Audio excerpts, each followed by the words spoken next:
Tutor, your first IT job. Build your IT career, 9 months internship program. But అంటే నాకు ఒక doubt వచ్చింది sir, maybe shows చూస్తున్నప్పుడు. ఇంత చదువుకున్నారు, వెల్ ఎడ్యుకేటెడ్, ప్రపంచం మీద సమాజం మీద ఇక్కడ మన భారతదేశంలో మనం ఫేస్ చేస్తున్న ప్రతి సమస్య మీద మీకు ఇంత అవగాహన ఉంది. కానీ పర్టికులర్గా ఈ మూఢనమ్మకాల మీదే మీరు ఫోకస్ చేయడానికి గల కారణం ఏమిటి?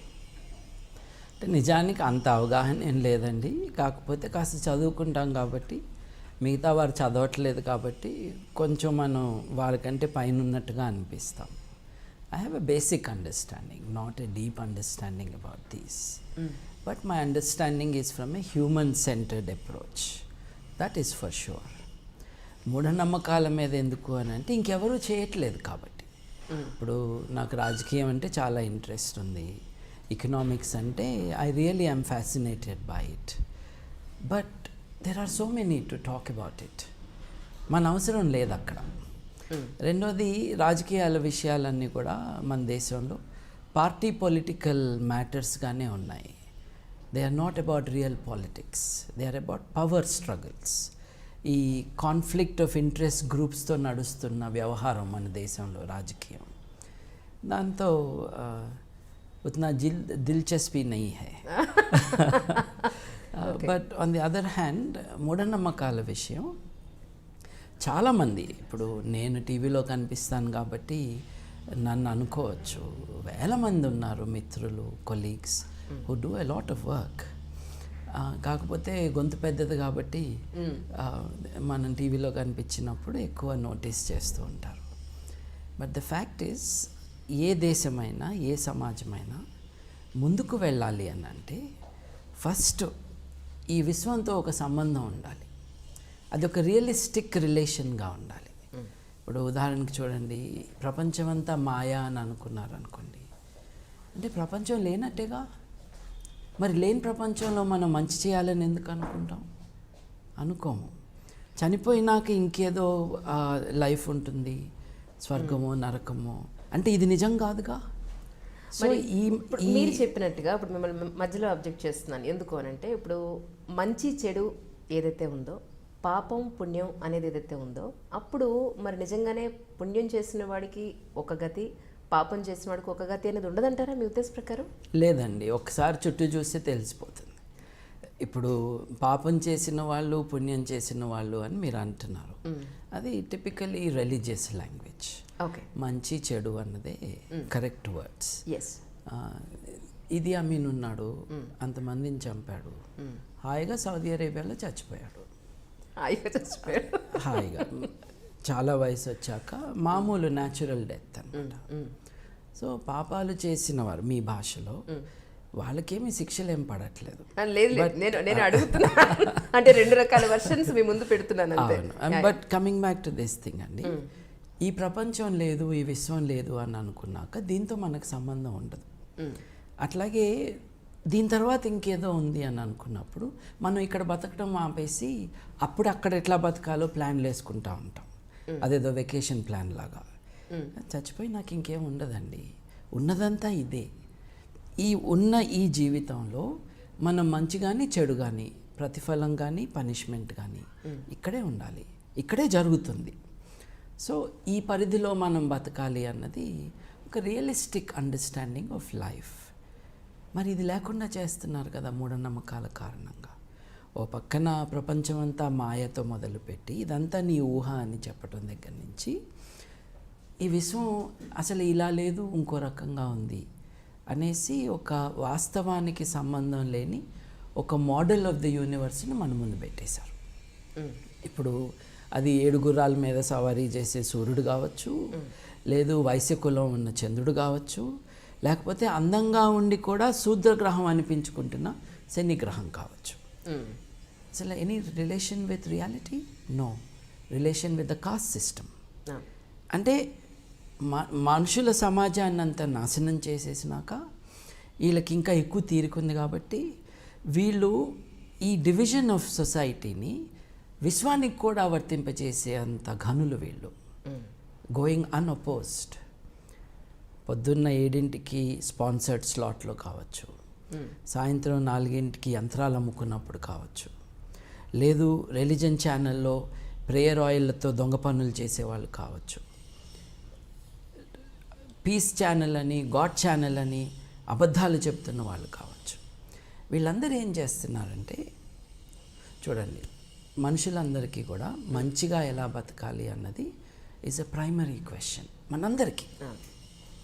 ఈ ప్రశ్న లేనివాడు మంచిగా ఉండలేడు అసలు. సరే, మీ ఉద్దేశ ప్రకారం మంచి మనిషి అని అంటే దానికి స్పెసిఫికేషన్స్ ఏమిటి మీ ఉద్దేశ ప్రకారం? ఎవరికి వారు వారి జీవిత ఉద్దేశాలను వాళ్ళు నిర్ణయించుకోవాలి. బట్ మంచి చెడు అన్నది it is a matter of rights and the balance of rights. We can come to that అండి. బట్ ఈ ప్రతి మనిషికి ఉన్న ఈ ఉద్దేశాలు ఉంటాయి చూడండి. నేను మంచిగా ఉండాలి, మంచిగా ఉండాలి అని అంటే అసలు మంచి ఏంటో తెలుసుకోవాలి. మంచి ఏంటో తెలుసుకోవాలి అన్న తాపత్రయం మనందరిలో ఉంటుంది. ఈ రియల్ హ్యూమన్ నీడ్ ఏదైతే ఉందో, ఇప్పుడు కుక్కకు అట్లా ఉండదు కదండి, నేను మంచి కుక్కగా ఉండాలి అని. పులికి ఉండదు. అంటే ఏంటి, వాళ్ళు మనుషులు కాదు కదా, వాళ్ళ సహజాతంగా వచ్చిన ఇన్స్టింక్టివ్ బిహేవియర్ని యానిమల్స్లో చూస్తాం. మనం ఎందుకు గొప్పవాళ్ళము? అందరూ అంటారు ఆల్ లైఫ్ ఈజ్ ఈక్వల్ అని. అదంతా ట్రాష్ కదా. Human life is far superior to everything else. అంటే బయాలజికల్ బేసిస్లో this is life, that is life. But the human achievements are stupendous. ఈ human achievements, what defines us as human is this ability to think, a sense of morality, the quest for knowledge. అలాగే స్వేచ్ఛ పొందాలి అని.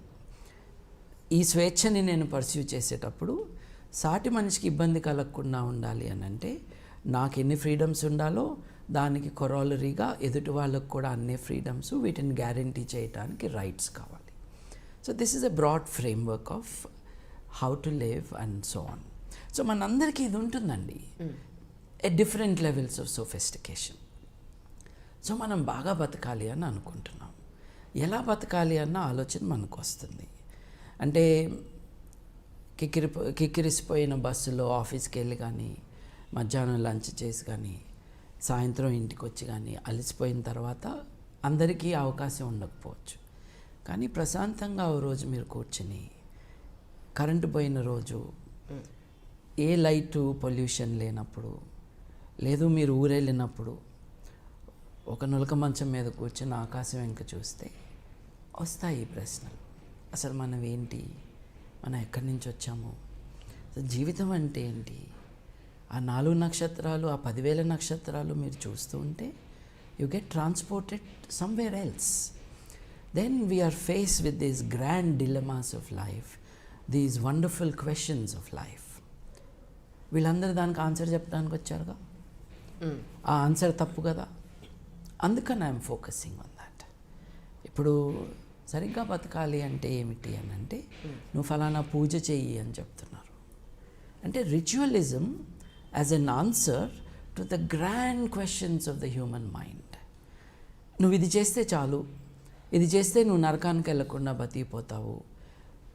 అలా చెప్పే వాళ్ళకి వ్యతిరేకమా, అలా చెప్పడమే వ్యతిరేకురా మీరు? రెండు. దీని మీద వ్యాపారం చేసుకునే వాళ్ళపైన particularly I'm angry about it and I'm targeting them. ఎందుకంటే నువ్వు బాగా బతుకు అని చెప్పడానికి డబ్బులు కావాలండి. డబ్బులు తీసుకుని చెప్పడం ఏంటండి? అంటే ఒకరికి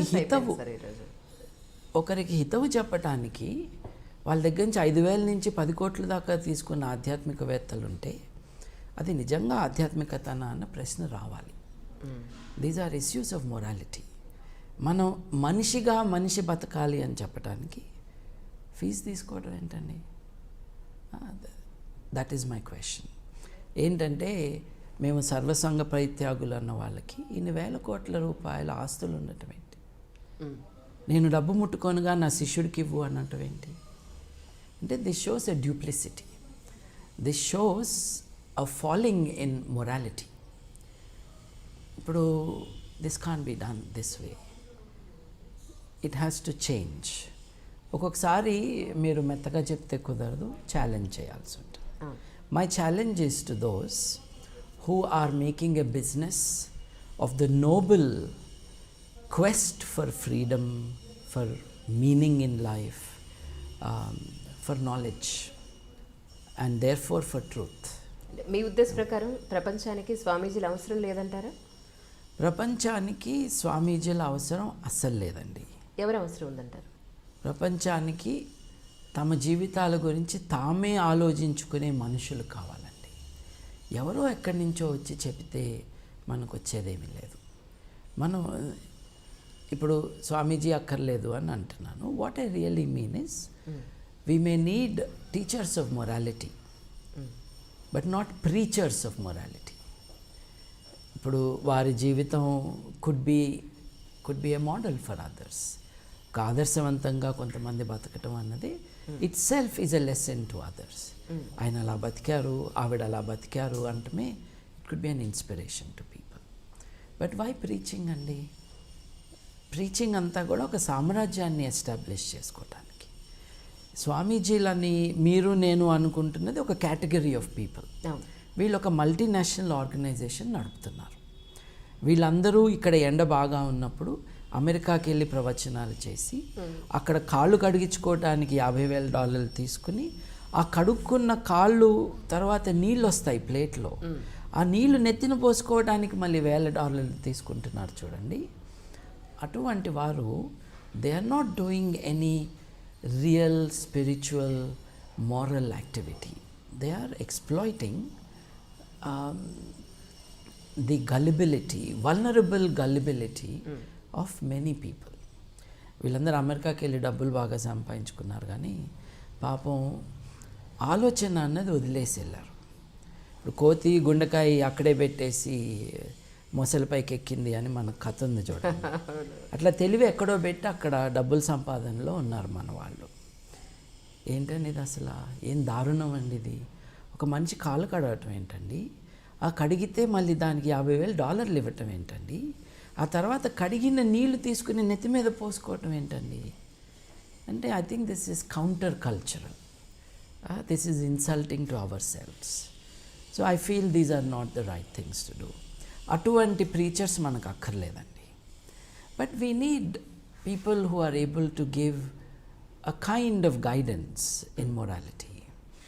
అది చాలామంది గొప్ప వాళ్ళని మనం చూస్తూ ఉంటాం. అది it could be Ambedkar, it could be Bertrand Russell, ఇట్ కుడ్ బి M.N. Roy, it could be Isaac Asimov. ఇంతమంది మీరు పేర్లు చెప్తున్నారు. అసలు నేటి జనరేషన్కి M.N. రాయ్ దగ్గర నుంచి మీరు ఇప్పుడు ఎన్నో పేర్లు చెప్పారు, అందులో కొన్ని నాకు తెలియదు, అది తీసి పక్కన పెడితే అసలు మినిమం మీరు చెప్పే రైటర్స్ కానీ గొప్ప మహానుభావులు కానీ ఈ నేటి జనరేషన్కి ఎంతమందికి తెలుసు? తెలీదు. That is a failure of parents and the failure of the system and of the media. ఎందుకు తెలీదు అని అంటే వాళ్ళ గురించి చెబితే చాలా విషయాలు మనం నేర్చుకోవాలి కాబట్టి ఈ సోమరిపోతు జీవితాన్ని గడిపే వాళ్ళందరూ కూడా వాటిని ముట్టుకోకుండా డే టు డే లైఫ్ గడుపుతున్నారు కాబట్టి these grand lights of civilization and their light is not accessible to us or visible to us. ఒక లైట్ హౌసెస్ లాంటి వాళ్ళు వీరు. మనకి మార్గం చూపించే జీవితాలు వాళ్ళవి, వాళ్ళ భావాలు. ఒక పెద్ద మనిషి తప్పులు చేయడం అంటే చేస్తారేమో, కానీ ఈ పెద్ద మనుషుల డెఫినేషన్ వాళ్ళ తప్పుల ద్వారా కాదు, వాళ్ళు చేసిన గొప్ప పనుల ద్వారా. ఏమిటా గొప్ప పనులు, ఎలా బతికారు వీళ్ళు అన్నది మనం చూస్తూ ఉంటే we also don't have to start from zero. వాళ్ళ లైఫ్, వాళ్ళ ఎక్స్పీరియన్సెస్, వాళ్ళ అచీవ్మెంట్స్ చూసుకుని we can start somewhere else in our lives. అది జరగట్లేదు కదండి. స్కూళ్ళల్లో పాఠాలు కూడా ఆ డైరెక్షన్లో లేవు. We have an examination system. మీకు అంటే ఈ ఎడ్యుకేషనల్ సిస్టమ్ మీద కోపం రాలేదా? I have never been part of the education system అండి. స్కూల్ వరకు ఎస్, ఇంటర్మీడియట్ ఎస్, డిగ్రీ కాలేజ్లో నేను చెట్టు కింద ఎక్కువ కూర్చున్నది, క్లాస్లో కాదు. మీరు చదువుకున్న జ్ఞానం వేరు, ఇప్పుడు పిల్లలు చదువుకునే సిస్టమ్ వేరు. యాక్చువల్లీ ఒక అపార్ట్మెంట్లో కాలేజ్ అంటున్నారు, కనీసం మినిమం ప్లే గ్రౌండ్ కూడా ఉండట్లేదు. అంటే ఇప్పుడు ఈ మూఢనమ్మకాల మీద మీరు ఎలా అయితే ఫైట్ చేస్తున్నారో ఈ ఎడ్యుకేషన్ సిస్టమ్ మీద మీకు కోపం రావట్లేదా? దీన్ని కూడా ప్రక్షాళన చేయాల్సిన అవసరం ఉందని మీకు అనిపించలేదా? అంటే దెర్ ఆర్ టూ థింగ్స్ అండి.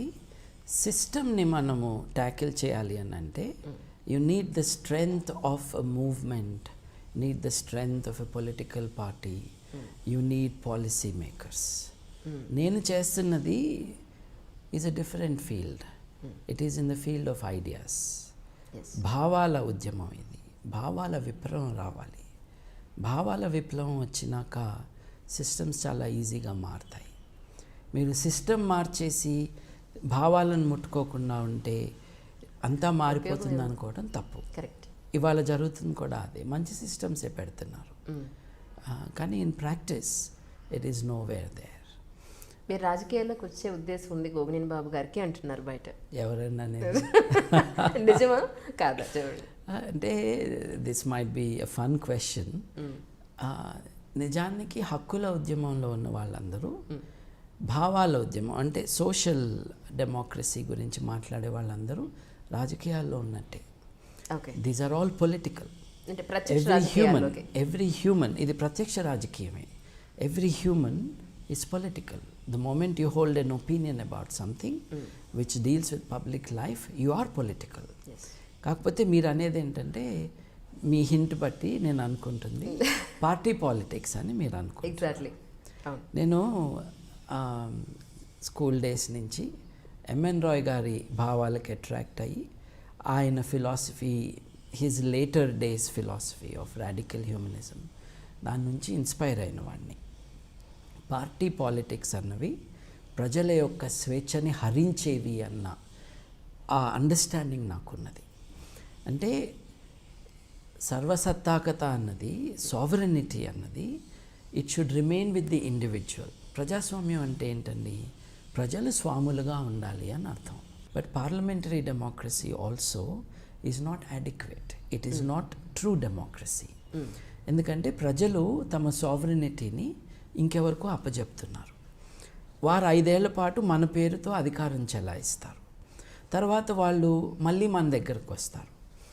ఈ 5 ఏళ్లలో ఒక నెల రోజుల పాటు వాళ్ళు నిజంగా ప్రజలు నా దేవుళ్ళు అని చెప్పటం, ఒక స్లోగన్ చేసి చెప్పటం అన్నది చూస్తాము. మీరు దీనికి కూడా వ్యతిరేకులైనా నా ఉద్దేశ ప్రకారం?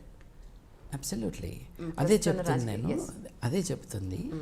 సో పార్టీ సిస్టమ్ ఏదైతే ఉందో is a way of taking away the sovereignty of the people in the name of the people.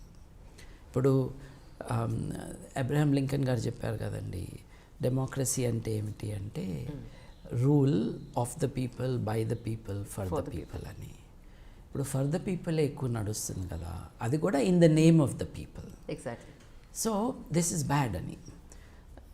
So to answer your question, party politics అన్నవే నేటి ప్రజాస్వామ్యాన్ని నాశనం చేస్తున్నాయని, ఇవాళ ఉన్నది ప్రజాస్వామ్యం కాదు పార్టీ స్వామ్యం అని నమ్మే వాళ్ళల్లో నేను ఒకరిని, స్ట్రాంగ్గా నమ్మే వాళ్ళల్లో. పొలిటికల్ పార్టీసు కనీసం తమ అకౌంట్స్ని రివీల్ కూడా చేయకుండా వసూలు రాజాలందరూ కలిసి దాంట్లో రాజ్యమేలుతూ ఉన్న ఈ సిస్టంలో గాంధీ గారు కాంగ్రెస్ పార్టీ యొక్క అకౌంట్స్ రివీల్ చేయాలి అని, ప్రతి పైసా కూడా మీరు చెప్పాలి అని, అది జరగని కారణంగా నేను కాంగ్రెస్ పార్టీలో మెంబర్గా కూడా ఉండను అని గాంధీ గారు దూరంగా కూర్చున్నారు. అప్పటి నుండి ఇప్పటిదాకా ఏ పొలిటికల్ పార్టీ కూడా న్యాయంగా, చట్టపరంగా వ్యవహరించినది మనం చూడలేదు. So it is impossible that I will ever be aligned with any political party anywhere. Yes, ఉన్న పార్టీల్లో కొన్ని దేశాల్లో కొన్ని పార్టీలు నాకు ఇష్టం. అది మన చర్చ కాదు, కానీ ఓటు ఉన్నప్పుడు ఎవరికో వేయాలి కాబట్టి ఒక పర్సనల్ ప్రిఫరెన్స్ ఉంటుంది. లేకపోతే నోటా కూడా ఉంది, నన్ ఆఫ్ ది అబవ్ అని. అంతకు మించి ఈ పార్టీ పాలిటిక్స్ ఏవైతే ఉన్నాయో అవి రియల్లీ పవర్ పాలిటిక్స్. అంతేకాకుండా గుండాలతో నిండి ఉన్న పొలిటికల్ పార్టీసు ఎప్పుడు కూడా ప్రజాస్వామ్యాన్ని ముందుకు తీసుకువెళ్ళలేవు. ఒకప్పుడు భారతదేశ రాజకీయం స్వాతంత్రోద్యమంతో ఇన్స్పైర్ అయిన కారణంగా పాలసీస్ ఏమైనా కూడా ఒక సిన్సియరిటీ ఉండేది. So you may not agree, but they were sincere, they had a vision for the country. అది వాళ్ళ పరిస్థితి కాదు కదండి. ఇందిరాగాంధీ గారు వచ్చాక దేశ రాజకీయాన్ని నాశనం చేయటంలో ఆవిడ యాక్టివ్గా పార్ట్ తీసుకున్నాక, ఆవిడ చాలా లో లెవెల్ పాలిటీషియన్ అయితే తనకంటే కింద వాళ్ళని తీసుకురావటం వల్ల ఈ ఏ వర్డ్స్ యూజ్ చేయాలో, బట్ స్ట్రాంగ్ మెన్ అందరినీ తీసుకురావటం, వాళ్ళని పాలిటిక్స్లో దింపడం ద్వారా షీ ఇనాగరేటెడ్ దిస్ డౌన్ఫాల్. అసలు ఈవిని కూర్చోబెట్టడానికి కూడా నెహ్రూ గారి పాత్ర ఉన్నది. So these have been bad developments. I'm not party to such things at all. అంటే ఇప్పుడు అంటే సామాన్యుని ప్రజల మనసులో ఉండే డౌట్ మాత్రమే ఇది, అంటే వాళ్ళకి క్లారిటీ కోసం అని చెప్పిన క్లారిఫికేషన్ కోసం అని అడుగుతున్నాను. అంటే గోగినేని బాబు గారు ఇంత వెల్ ఎడ్యుకేటెడ్, యుఎస్లో కూడా చాలా మంచి పొజిషన్లో, చాలా ఆర్థికంగా చాలా స్ట్రాంగ్గా ఉన్న పర్సన్, యూకేలో. యా. అయితే ఇక్కడికి భారతదేశానికి వచ్చిన తర్వాత, మన హైదరాబాద్కి వచ్చిన తర్వాత ఈ పనులు ఇప్పుడు సమాజంలో ఎన్నో ఇష్యూస్ జరుగుతున్నాయి, అందరూ చూసి ఇలా జరుగుతోందా అని చెప్పని చూసి విని వెళ్ళిపోతున్నారు, లేకపోతే పేపర్లో చదివి. మీరు మాత్రమే ఫైట్ చేస్తున్నారు. దీనివల్ల మీకు ఎంతో డబ్బు ఖర్చు, సమయం చాలా గడిచిపోతూ ఉంటుంది. మీకు వచ్చేది ఏమిటి ఇందులో అనేది అడుగుతున్నారు. మీరు చాలా విషయాలు అన్నారు. వాటిల్లో నిజం కానిది ఏంటంటే ఆర్థికంగా నేను స్ట్రాంగ్ అని. I'm not. But what I have done, చాలామంది రిటైర్ అయినాక నేను సమాజానికి మంచి చేస్తాను అని అనుకుంటారు. అంటే అప్పటిదాకా ఏం చేశా? అప్పటిదాకా ఎవరి ఫ్యామిలీని వాళ్ళు చూసుకుంటున్నారు. అప్పటిదాకా సమాజానికి ఏం చేయలేదని అర్థం. లేదు, సమాజానికి వ్యతిరేకంగా కూడా చేసావేమో. అందుకని ఆ రిగ్రెట్స్తో రిటైర్ అయినాక ఇక పెన్షన్ డబ్బులు వస్తూ ఉండగా ఇంకెవరు ఉద్యోగం ఇవ్వరు కాబట్టి మనకి టైం చాలా ఉంది, మన టైంపాస్కి ఎవరూ లేరు, ఇంట్లో ఆడవాళ్ళేమో బయటకు బోరు కొట్టిస్తున్నాం అని పంపిస్తున్నప్పుడు ఇట్లాంటి వాటిల్లోకి దిగుతారు. సోషల్ వర్క్ అన్నది రిటైర్మెంట్ వ్యాపకం కాదండి. It is a very noble thing to do. It is an important thing to do. It's a full time activity. Full time అంటే ఆఫీస్ అవర్స్ యాక్టివిటీ కాదు. మెలకు ఉన్నంత కాలము మనం ఆలోచించుకుంటే, అందరము కూడా ఉద్యుక్తులైతే, then we are able to change society. I repeat it. 60 ఏళ్ళు వచ్చాక బీపీలు షుగర్లు అన్నీ పెట్టుకుని ఇక నేను సమాజాన్ని బాగు చేస్తాను అన్నది నిజాయితీ లేని అప్రోచ్ నా దృష్టిలో. నేను ఆర్థికంగా I'm not sound even in financial terms, but I said అప్పుడు కాదు ఇప్పుడే చెయ్యాలి అని. I'm not poor. I earn my money. I'm spending it for a limited amount of time. Then I will go back to professional work. నాకు వ్యాపారం ఉంది, training. We have done a lot of work in training in this city. Multinationalsకి training ఇవ్వటము అది. So there are resources I have generated which I am using for this work. Okay. Sabbatical అంటారు చూడండి, అటువంటి sabbatical నేను దాదాపు 3 ఏళ్ళుగా నేను I have taken it. I'm towards the end of such a voluntary sabbatical. So I will start again my business and my activities. ఎందుకు చేస్తున్నావు, దీనివల్ల నీకు వచ్చేది ఏమిటి అన్నది ఒకటి. ఎంఎన్ రాయ్ గారు అండి, ఐఎమ్ ఏ లై హంటర్ అన్నాడు, అబద్ధాల వేటగాడిని అన్నాడు ఆయన. ఈ మానవవాదోద్యమంలో, హేతువాదోద్యమంలో ఉన్నవాళ్ళు they are fighting lies and deception. ఈ లైస్ అండ్ డిసెప్షన్స్ అన్నవి కొంతమంది క్వశ్చన్ చేయరు. ఏ ఫీల్డ్లో చేయరు అని అంటే, ఇప్పుడు చిట్ ఫండ్ పెట్టారనుకోండి, బ్లేడ్ కంపెనీలు ఉంటాయి, ఆ కంపెనీని దాడి చేయడానికి మీడియా వారు కానీ ఆర్డినరీ పీపుల్ కానీ they come forward and they attack it. It is a kind of economic deception that people are immediately responsive to. సడన్గా ఒక రంగు దుస్తులు వేసుకున్న వ్యక్తి కానీ, గడ్డం పెంచుకున్న వ్యక్తి కానీ వచ్చేసి దేవుడి పేరుతో నేను ఇదంతా చేస్తున్నాను అన్నప్పుడు అందరూ జంకుతారు. The difference between some of those who fight blade companies for example and me is, ఈ ఫీల్డ్ని వాళ్ళు టచ్ చేయట్లేదు కాబట్టి ఎవరు